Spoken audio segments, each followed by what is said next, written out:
Ladies and gentlemen, all of my hopes and dreams have now come true. Finally, for the first time ever, a movie about Wilford Brimley cosplay!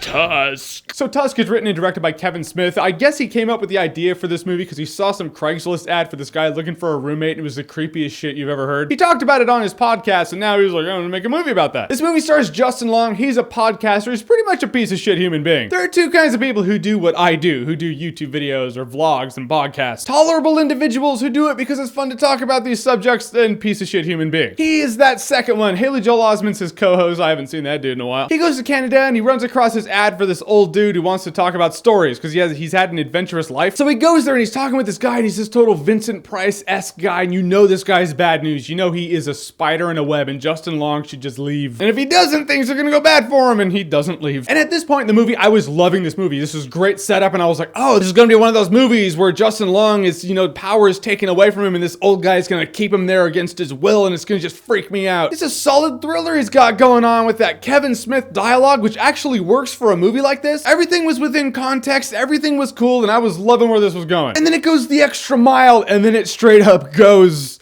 and goes. First of all, the performances in this movie, I liked it. There's not a bad actor in this movie. Even the hot chick is good. There's this one scene where it's zooming into her, and she has this monologue, and she's tearing up, and there's this ominous tone to it, and I was like, whoa.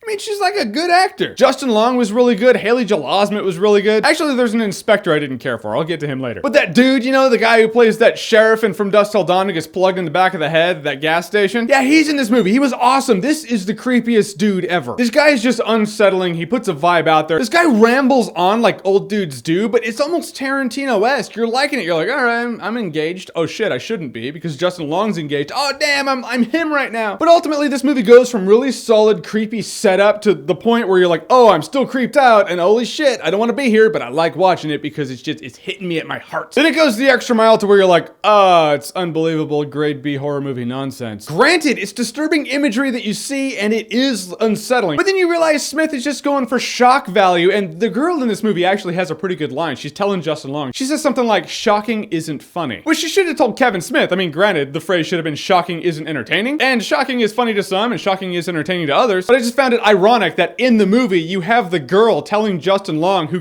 clearly has the character flaw, she's like, shocking isn't funny. And Kevin Smith is like, yeah, but shocking's entertaining, and he made this movie. And I can't help but touch on irony like that. And at a point when this movie had such good build-up and traded it in just for shock value, I feel like the movie shot its own foot off, and it's like, whatever, we're just gonna go the easy route. It's like, damn it, Kevin Smith, you could have had an awesome movie. You were going there. I saw. Then when this movie starts going for full shock value, it trades in its creepy vibe and its build-up and its subtle comedic undertones that work well with it, with completely separate tones that clash and don't really work well together. The tonal shifts in this movie didn't always work. It does have some good dialogue. Some of the dialogue drags on. The funny scenes weren't so funny. You chuckle in a couple of them, but for the most part, you're just sitting there like, I think he was trying to be funny. And the comedy is eclipsed by the disturbing imagery shit that he was going for also. So in that, as a comedy, it's not that successful. Like, there's this one character in the movie. This dude is straight up Inspector Clouseau from the Pink Panther. And up until this point, the movie's actually established itself as to what it's trying to be, which is a horror movie. And then this cartoon detective Inspector Clouseau comes on, you're like,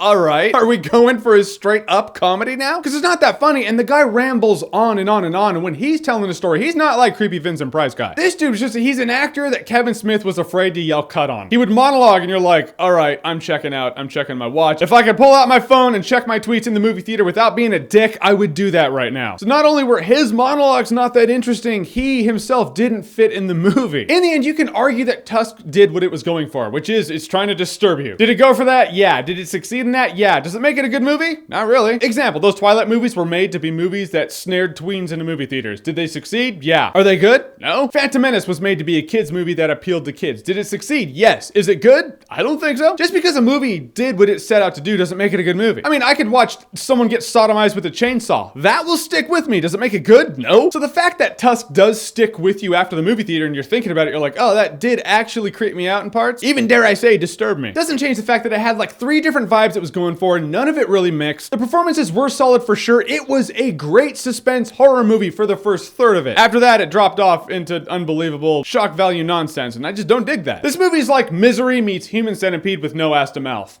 There you go. Tusk. This is the kind of movie that like your gorefiend friend would love. I have a friend, he's a huge gorefiend. He loves those grade B disturbing horror movies that don't make any sense. Yeah, Justin, how you doing, buddy? I'm talking about you. Like we were out camping, he was like, oh, you gotta see this movie. It's like this, and he starts listing off this grade B nonsense. And I was like, is it good? He was like, well, no, but it's really fucked up. This is his kind of movie. He'd get it on DVD, Blu-ray, and just get the digital copy for good measure. In the end, I will say Tusk would probably be a good time if you're drunk. Yeah, now it's oh, I drank the tea. Don't drink the tea. Never drink the tea. All right, so what's the creepiest suspense, thriller, horror movie for you? Whatever it is, comment below, let me know. Or if you're a Kevin Smith fanboy and you just want to get the nails in the cross ready and just crucify me, yeah, this is a comment section. It's what it's there for, I guess. This is YouTube after all. And as always, if you like what you've seen here and you want to see more, click right here to see more.